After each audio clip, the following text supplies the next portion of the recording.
E cada autoridade vai dar conta diante de si. A autoridade ela foi dada pelo próprio Deus, e o próprio Deus irá cobrar cada autoridade. Deus não está alheio ao que está acontecendo no seu país. Deus não está alheio ao que está acontecendo no seu trabalho, nem na sua casa. Se a gente chega ao ponto de acreditar que Deus não coloca as pessoas que Ele quer nos seus devidos cargos, podemos crer de fato que o líder corrupto irá se safar. Não, ele vai se safar. Não é Deus que está no controle. Mas se Deus é soberano, ainda que a justiça humana falhe, nada escapa aos olhos de Deus. A corrupção e a impunidade para Deus não vai acabar em pizza. Não vai. Pode ter certeza disso. Versículo 3. Não te apresses em deixar a presença dele, nem te obstines em coisa má, porque ele faz o que bem entende. Ele está dizendo simplesmente, deixar a presença dele é não desonrar o rei. Não desonre o rei, não desrespeite o rei, não zombe da autoridade. É uma coisa que nós fazemos muito em nossas redes sociais, em nossas conversas. A gente zomba das autoridades, a gente zomba dos nossos pais, a gente conta uma história engraçada dos nossos pais, que ridiculariza nossos pais para os nossos amigos, porque eles acham engraçado. Meu pai é hilário, meu pai é digno de risos. Honre as pessoas que são autoridades em suas vidas. O rei, ele não vai fazer as coisas certas todas as vezes, mas isso não lhe dá o direito de desonrá-lo. Mas é claro, toda autoridade terrena tem que ter o outro lado. Toda autoridade terrena, ela tem um limite. Entenda. Mas Lutero, Eduardo, Lutero não fez revolução? Não. O nome não é Revolução Protestante. O nome é Reforma Protestante. Existe uma diferença, eu digo aos meus alunos, entre Revolução Francesa e Revolução e Reforma Protestante. Lutero a gente pode considerar como um herói, Robespierre não. O líder da Revolução Francesa.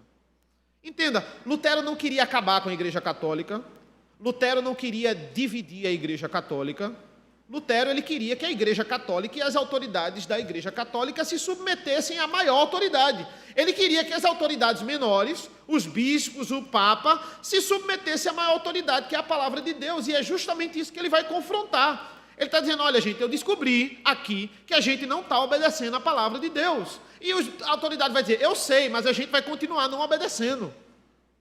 Aí ele vai dizer, não pode. Eu não posso me submeter. Eu sou uma autoridade, mas eu sou uma autoridade menor. O que guia a minha vida, o que guia a instituição, a igreja, é a palavra de Deus. Não tem como a gente ir contra ela. Ele disse, não, eu vou sair, né? Na verdade, ele foi saído, né? Ele foi tirado e ele foi muito perseguido. Muitas pessoas queriam matar Lutero. Aquela música, depois você examina lá, aquele hino Castelo Forte, foi ele que compôs, nesse grande momento de perseguição. E quando os nossos pais nos obrigam a adorar outros deuses? Como assim, Eduardo? Isso aí não é dessa época, não. Isso é mais na Idade Antiga, não. Os nossos pais, muitas vezes, nos obrigam a adorar o Deus do dinheiro. Através do seu testemunho, eles obrigam a gente a adorar o Deus do poder, dos bens materiais, o Deus da carreira. Isso desvia o olhar da maior autoridade. Falando de outro reformador, John Knox. John Knox ele foi chamado pela rainha Mary Stuart, que era muito católica na Escócia. E ela vai dizer assim, olha, eu quero que você me explique, você está pregando contra a missa católica. E é interessante porque John Knox não ignora a chamada da rainha. Ele vai se submeter à autoridade, mesmo sabendo que ele pode morrer, e ele de fato morreu queimado, perseguido por Mary Stuart. Mas ele não deixa de atender o chamado. A rainha chamou, ele vai lá. Mas agora ele responde, olha, eu não posso obedecer essa ordem, porque essa ordem vai contra a maior autoridade. E ele diz literalmente, abre aspas, eu não vou obedecer à vossa majestade, apontando para cima. Ele diz a Mary Stuart: eu não vou desobedecer a vossa majestade. Não devemos ser abusivos diante das autoridades ruins.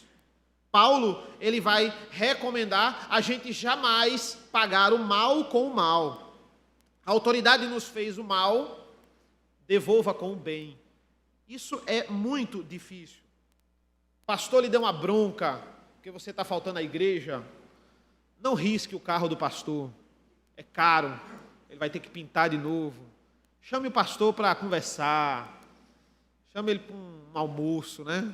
Para vocês se entenderem. É muito bom, certo? Seus pais estão sendo muito duros com você, e aí a culpa é sua, crianças, ou a culpa é dos pais? Se você achar que a culpa é dos pais, sente com ele para conversar. Se você achar que a culpa é sua mesmo, não fale nada, simplesmente obedeça, não é?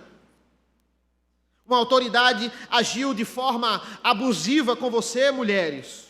Usou os seus poderes para assediar vocês. Existem meios legais de você denunciar essa autoridade. Vá atrás dos seus direitos e não ignore denunciá-los, porque isso vai ser bom para todos. Isso vai ser bom para você, que ele nunca mais vai fazer isso com você. Isso vai ser bom para as outras vítimas, que ele nunca mais vai fazer isso com elas.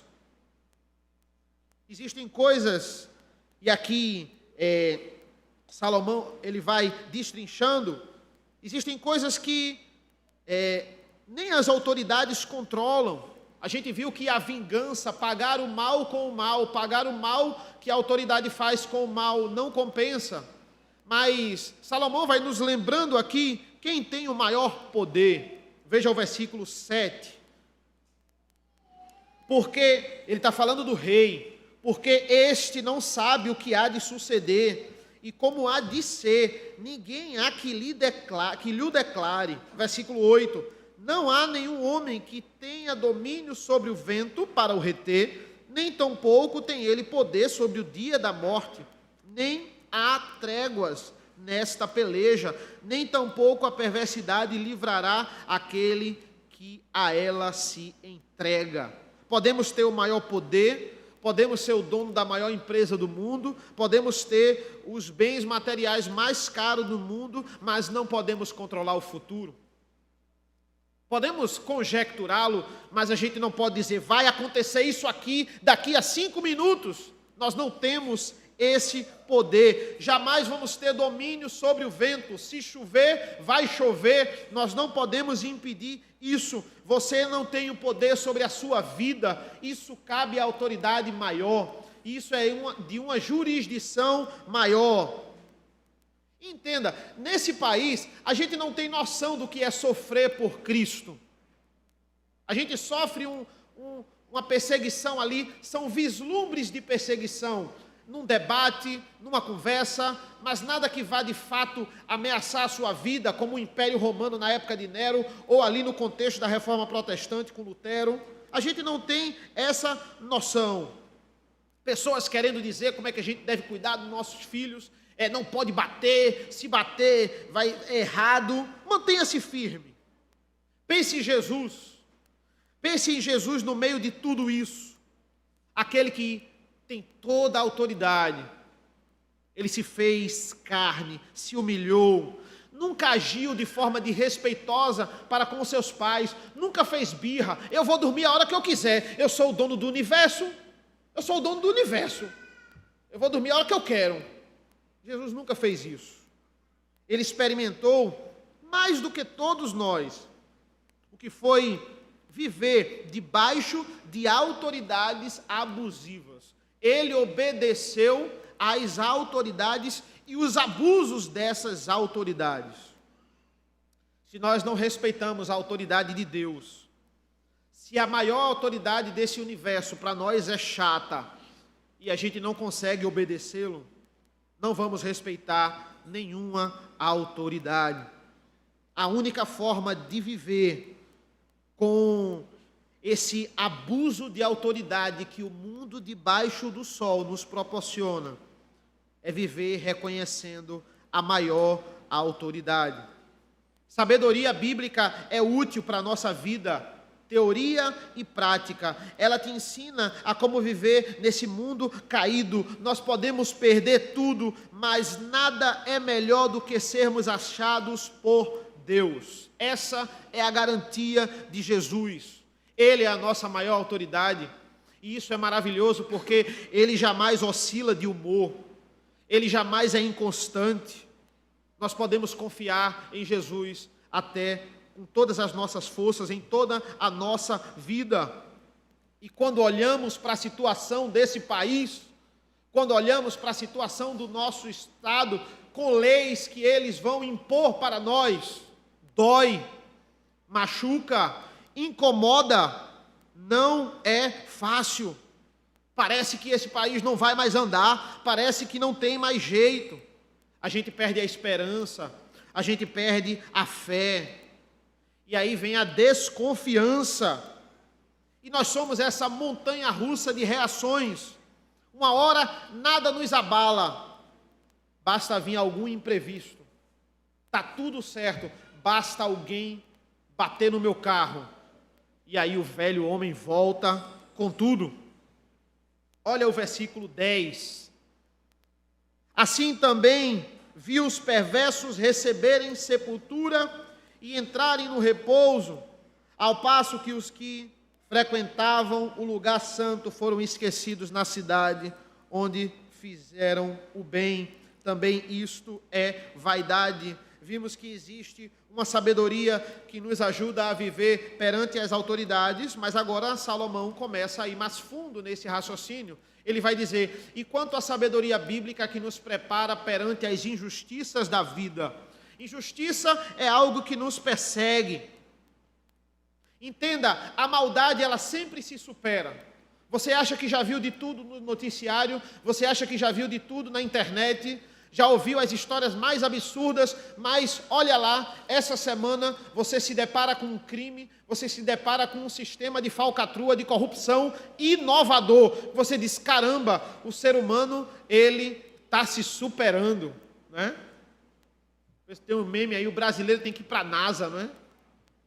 Porque ele está sempre se superando. A maldade é assim.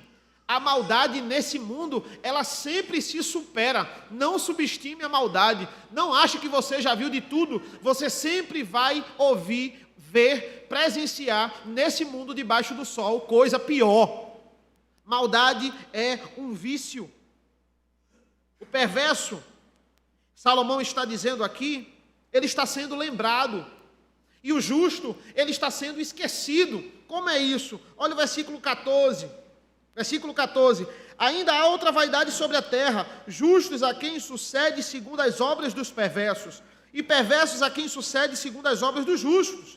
Digo que também isto é vaidade, isto é vapor. Ele está dizendo, olha, aquele que deveria ser punido, ele não é. E aquele que merecia reconhecimento, não tem. O perverso, não, ele só não recebe honrarias em vida, ele recebe em morte também. O perverso morre e um lindo funeral é feito para ele. O perverso morre, a gente sabe, o perverso é o ímpio, e um lindo funeral, todo mundo vai lá, ele já morreu, mas ele ainda recebe honrarias, as pessoas lembram das coisas boas que ele fez. O perverso nesse mundo está sendo tratado como justo, e o justo está sendo tratado como perverso. Nós somos os chatos, nós somos os perseguidores, nós somos aqueles que não temos conhecimentos, como Paulo vai dizer, nós somos os loucos. Aquele que plagia, aquele que plagiava na prova, no trabalho, aquele que rouba no trabalho, ele vai lá e ele recebe o melhor mérito. Ele consegue, porque ele deu um jeitinho. E o patrão queria que ele fizesse aquilo mesmo, desse o jeitinho. Ele é bom porque ele faz a falcatrua muito bem feita. E você que é honesto, não é notado. As meninas que são notadas pelos homens são as mais depravadas possíveis. E você que é idônea, e você que é respeitosa, que é fiel, você não é notada. Parece que só o perverso se dá bem nesse mundo. Aí a gente volta àquela mesma pergunta. Onde está Deus? Deus, onde estás? Olha, o Senhor não está vendo isso? Será que Deus ele está no controle mesmo? ou ele esqueceu como é que controla esse mundo, como é que governa esse universo. Olha o versículo 11. Versículo 11. Visto como se não executa logo a sentença sobre a má obra, o coração dos filhos dos homens está inteiramente disposto a praticar o mal. Quando o ser humano está vendo a maldade, que a maldade ela não é punida, que as nossas autoridades estão lá por causa dos privilégios e não por causa da obrigação, quando o mal não é punido, isso atrai mais pessoas para o mal. A impunidade incentiva a maldade. Até os cristãos são seduzidos por isso. É por isso que Paulo vai dizer, olha, a disciplina, ela não visa só o disciplinado, ela visa a igreja toda. Um pouco de fermento leveda toda a massa. É útil para toda a igreja. Mas quando existe impunidade, quando aquele pecado não é punido, é um incentivo. Olha, eu posso fazer que não vai dar em nada também. Nova York, num determinado momento da sua história, teve um momento que Nova York percebeu que ela não conseguia dar conta do índice da sua criminalidade. Não dava, ela não tinha estrutura para tanto crime. E a própria polícia estava dentro desses casos de crime. Com isso, Nova York adotou um princípio, que foi o princípio da tolerância zero, que é o mesmo princípio que se baseia em outro princípio, que é o princípio da janela quebrada. Num prédio todo de vidro, você quebra uma janela, o que é que isso dá margem? Para as outras pessoas pegarem pedras e quebrarem outras janelas. Olha, só tem uma janela, vamos quebrar outra, né? Vamos quebrar outra? É o princípio da janela quebrada. Nova York se apegou a isso e percebeu que os nova-iorquinos, eles entenderam que se eles pichassem os muros, eles não iam presos. Porque esse era um crime que estava sendo deixado de lado, porque tinha crimes mais graves. Ou seja, chegou no momento da história que todos os muros de Nova York estavam pichados. Não estava mais com controle. E o projeto Tolerância Zero concentrou todas as forças e investimento, tem que ter investimento, para todo crime, o mínimo que ele seja, ele fosse punido. Todo ele começou a ser punido. E é disso que o pregador está falando. O mal não pode deixar de ser tratado. E as nossas autoridades, elas pecam muito nesse ponto. Você não é livre quando ninguém pergunta sobre a sua vida. Você não é livre quando você não dá satisfação para ninguém. Isso não é liberdade bíblica. Liberdade mesmo é ter alguém, é ter um amigo, é ter um pastor que aponta o pecado na sua cara e diz, você está errado, você caiu, levante. Liberdade é ser pastoreado. Isso é liberdade. Isso é um problema na igreja. Isso é um problema em casa também. Quando você ensina a seus filhos que existem alguns pecados que ele pode cometer, que você acha engraçado até esse pecado. Tem pecado que eu não admito, mas tem pecado que é engraçado. Você mentiu para sua mãe, aí tá engraçado, enrolou ela, né? Tem pecados que você pode cometer, você vai dando concessões e aí o mal vai entrando, porque o mal é insaciável, o mal é um vício, o mal. Esse mundo é espantoso, esse mundo é complexo ao mesmo tempo. O mundo não é um mar de rosas, tem espinhos, mas também tem as rosas. Existe algo mais, existe algo acima do sol. Nós sabemos que existe um ser que não permite que a maldade nesse mundo se prolongue, como ele permitiu ali nos tempos de Noé, para vir com o dilúvio. Ele não permite que a maldade se prolongue a ponto desse mundo se esfarelar. A gente sabe disso. Por que Deus, ele não manda um raio para acertar a mão daquele que vai roubar? Por que ele não faz isso? Por que ele não fulmina o pastor ladrão quando ele sobe no púlpito? Por que ele não faz isso? E a resposta está aqui, versículos 12 e 13. Acompanhe comigo. Ainda que o pecador faça o mal 100 vezes, e os dias se lhe prolonguem, eu sei com certeza, que bem sucede aos que temem a Deus. Mas o perverso não irá bem, nem prolongará os seus dias. Será como a sombra, visto que não teme diante de Deus. Salomão está dizendo e está nos lembrando quem controla o mundo. Mesmo que a nossa vista não pareça estar, na nossa vista não pareça estar ocorrendo isso. Mas precisamos ter a certeza daquilo que não vemos. O que é a certeza daquilo que não vemos? É fé. Precisamos de fé. Não andamos por vista, andamos por fé. A fé move o mundo. Mesmo aqueles que pensam que não têm fé, têm fé. O ateu tem fé nele mesmo.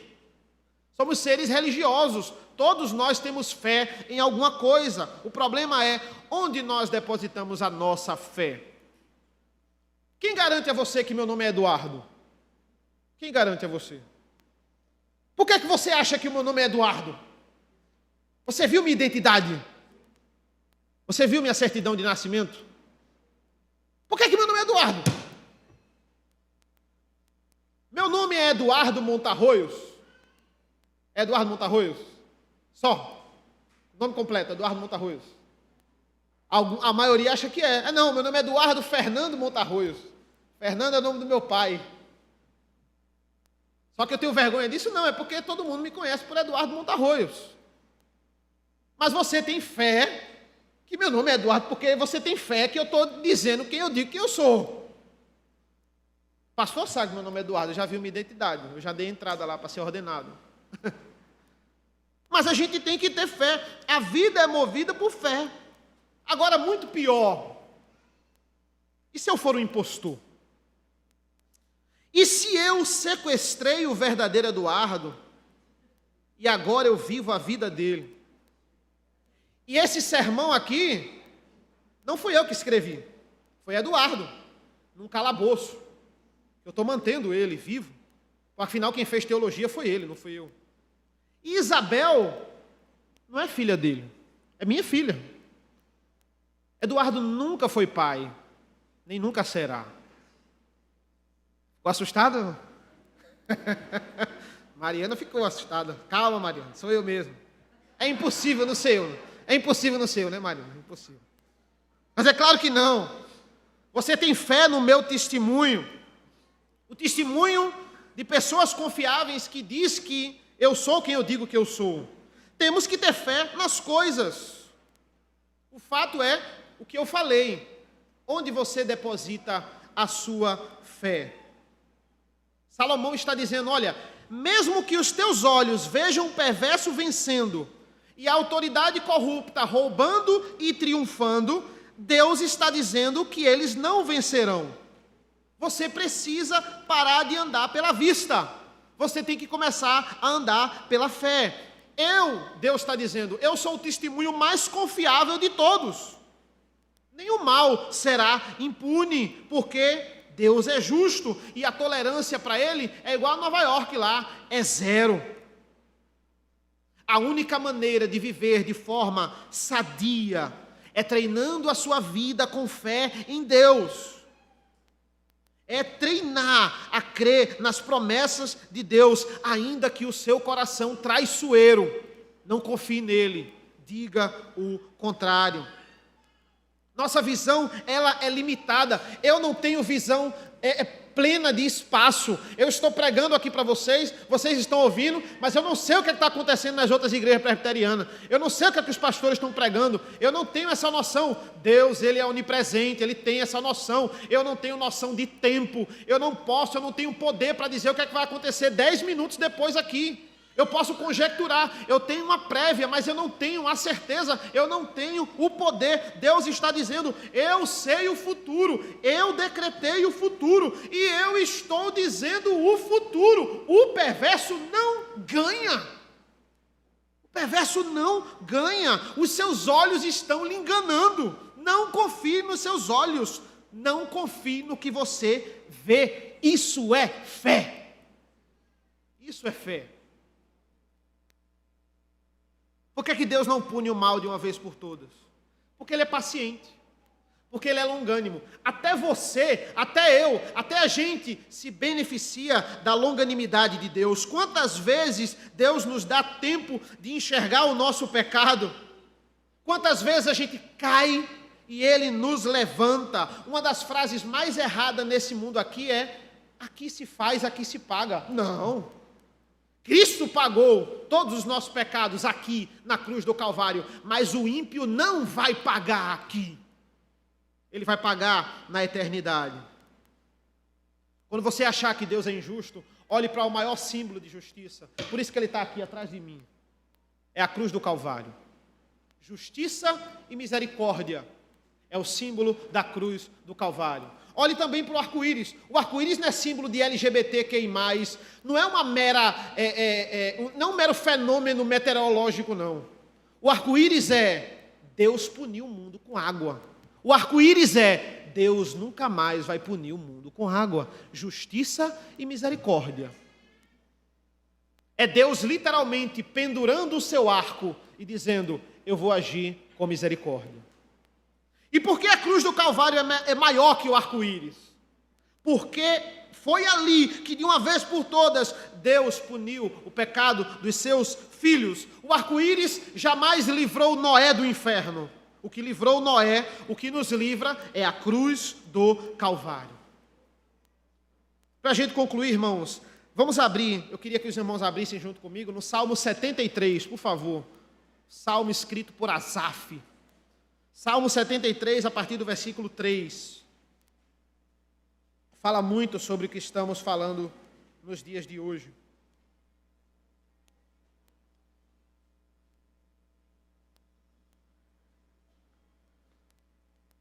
Salmo 73, a partir do versículo 3, assim diz a palavra do Senhor. Acompanhe comigo. Pois eu invejava os arrogantes, ao ver a prosperidade dos perversos. Para eles não há preocupações, o seu corpo é sadio e nédio. Não partilham das canseiras dos mortais, nem são afligidos como os outros homens. Daí a soberba que os cinge como um calor e a violência que os envolve como um manto.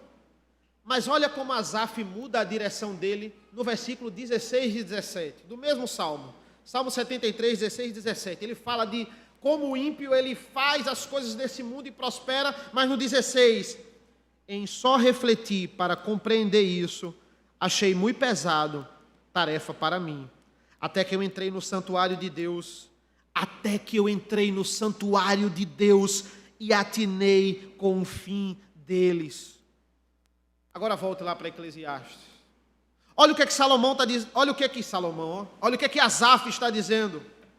Eu andava arrasado por aí, até que eu fui adorar, até que eu fui para o culto, até que eu me encontrei com o povo de Deus e juntos adoramos. Asaf estava em crise, até que ele se juntou para cantar, até que ele se juntou para orar, até que ele se juntou para ler a palavra, para meditar na palavra, e aí ele lembrou que o fim do ímpio é a ruína. Você precisa de culto. Nós precisamos de culto. É aqui, todo domingo, que Deus estabeleceu que de novo, você é lembrado para onde os perversos irão. Você se encontra com os irmãos que não dobraram o joelho para o mundo, assim como você. E você entende na prática que você não está só. Essa é a comunhão dos santos. A sua semana foi horrível. Você presenciou, eu tenho certeza, notícias na internet recheadas de maldade. A maldade triunfando, a maldade reinando, o pragmatismo tomando conta da política, do trabalho. Não perca o domingo. Essa é a oportunidade de você colocar o seu coração no lugar. Você precisa de descanso. Descanso não é ficar dormindo, não. Descanso é vir para cá. Esse é o nosso descanso. Esse é o descanso que Hebreus fala. Esse é o descanso que a palavra de Deus fala. Pare de perder culto. Quando você perde uma semana, os seus olhos começam a dominar o seu coração. Você perde a recarga espiritual. Você começa a andar por vista e o seu coração sofre. A adoração é imprescindível para sobrevivermos nesse mundo debaixo do sol. Não adianta vir uma vez por mês.